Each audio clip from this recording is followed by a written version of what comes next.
Hello, it's me, and I've got another very exciting unboxing. This comes from Charles Messenger, and he is responsible for helping me out with various ghost puzzles. My 6x6 ghost, actually. So he's another extraordinary builder, and a while ago I made a request if he could design and modify a puzzle for me. And I didn't, I'd asked him a while ago, and I actually asked a little later if somebody else could do the same thing, and that was Twisty-Tex. Unbeknownst to me, he had actually done it as well. So here you have another version of an Ultimate Shapeshifter. And this is 1, 2, 3, 4, 5, 6, 7, 8, 9, 10, 11. So this is a 7 by 9 by 11. Now you saw something from Twisty-Tex that was the same thing. His building technique is a little bit different. I think there's still the notion of extensions that are made, but this one is a little bit smaller. It still feels just as heavy, but we'll go ahead and turn this. So this comes from Mesner, Charles Mesner. Fantastic builder. This is a very sturdy puzzle. I'm so used to his ghost cubes, so I'm so used to these scrambling with different shapes. So here's that. Let's go ahead and do the 7x7 layer. Oh, perfect. Very, very well done. And I'm anxious to get to the shape-shifting aspect of it. Turn this over here. So this feels to me to be a very compact puzzle. Very compact here. The turning is excellent, and it's a very sturdy puzzle as well. Wow, wow, that was pretty neat over there. And now I'm going to go to this side, the long side. Very nice. All this puzzle building talent. I can't think of a better time for me to be around in than now, where there's so much talent that's out there. So you can see just how all this is, where this looks almost hypnotizing. All right, now, what would an ultimate shapeshifter be if it didn't ultimately shapeshift? So let's do a couple of moves like that. Turn this over here, and then turn this up over here. Very nice. And if it's an ultimate shapeshifter, it means that it can shapeshift in every direction. Now, alignment is always going to be an issue, but yeah, that's really, really nice. Now this this version, like I say, it feels like it's a little heavier than Twisty-Tex's. It's very robust, very sturdy, but the movement is excellent. It is a little bit smaller too, so there might be a degree of portability with this. Wow, and all the different parodies that can occur. So let's see if we can wind this back here. And how fortunate I am to be able to rely upon such fantastic builders. Now this version also has a little bit of a pillowing effect, which means I think that there may have even been a cut down process. Which is fine, because although it doesn't have as straight edges and a slight bit of pillowing, it is a smaller puzzle. And it is a, a worthy 7 by 9 by 11. So here I was trying for so long, so many years, to get a puzzle like this built. And just at about the same time, I'd contacted two people independently. Forgot that I contacted one, and now we have two living, breathing Ultimate Shapeshifter 7 by 9 by 11, and both of which are fantastic. We'll go ahead and slice this down the middle here, and move this up here, move this over to here. So this is absolutely fantastic. I would say that the quality of this puzzle is great. Let's see if I can get this back here. Uh-oh, did I scramble it partially? No. Kersplat and clunk. So there it is. A slightly different, slightly more pillowed version of the 7 by 9 by 11, but once again, fantastic. And again, the this is, I think maybe there's a little bit of a cut down that happened with this as well, so it is a more compact kind of a puzzle.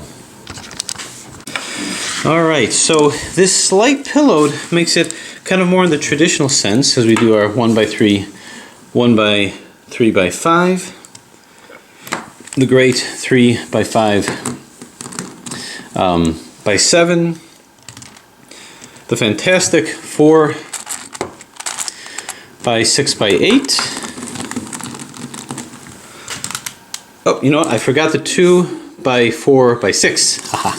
So this belongs here. 2x4x6, 3x5x7. See if we can fit all this on. Then we have this, but you can see the pillowing that happens with each one of these. So this is more your standard technique. And now we have this over here. So here are now, again, this is more the cut down pillowed version as opposed to the extended version, which does lend for a slightly smaller puzzle. The only kind of puzzle I don't have is a purely 3D printed one of this version. So to Charles, I say thank you. Thank you so much for allowing this to deposit its way into my collection and allowing me to once again get closer and closer to what I hope to be something of an epic collection video. Thanks for watching. Hello, it's me, and I've got another unboxing by Evgeny. He comes up with some really cool puzzles. I'll have his information listed below now. How well does he box his puzzles? Well, let's see. Alright, I'm going to slowly peel this away without revealing any privileged information. How am I doing? That's what I thought. Alright, it's a box, and it might even have a puzzle in it. It's very light, which means it's three-dimensionally printed by light material. Prototyped. Let's see. Aha! Alright, let's throw caution to the wind. It's not the box I want to keep. Alright, so we have a pyramidal type puzzle. So this is like Timor type territory. So what pyramidal puzzle did I feel compelled to add to my collection? What was just something that I couldn't pass up? I don't really remember. I think I bought this a long time ago in a country far, far away. Here we go. Oh, okay. Well, I got extra pieces too, just in case I inevitably treat it wrong. You can see it's a Pyraminx type puzzle. Oh, I remember what this is. Alright, I'm very excited about this. It's not just a Pyraminx, you can see the circles here. So you know I have an affinity for crazy puzzles. Well, I should say circle puzzles, not the crazy versions, the crazy planetary versions. I mean, they're okay, they're challenging, but they don't look all that good in the collection because they all look the same. And for me, the challenge is fine, but I really just like the aesthetics of the collection, to be honest with you. Okay, there we go. So this is a crazy Pyraminx. I've got a crazy 3x3. I think I've got every platonic puzzle in a crazy version. And okay, so you can see that the circles are stationary. The movement is good. Yeah, good. Considering the number of parts. So let's see what it looks like when I okay. So scrambling it here. Right over here, so you can see this comes down over here. Now I don't want to scramble it yet, but you can see how it very quickly becomes scary looking. Very scary looking. Movement is good. So wow, this was very exciting to me because this helps complete a series of crazy puzzles, especially crazy platonic solid puzzles, circle puzzles I should say. So just to go through the circle puzzles that I have, this is by no means an exhaustive list of them, but we have the tetrahedron. Oh, so we've got the circle Pyraminx. We of course have the circle 3x3, which was one of the original ones that I just thought was so fascinating. What I like about the circle puzzles is they're actually 2 in 1.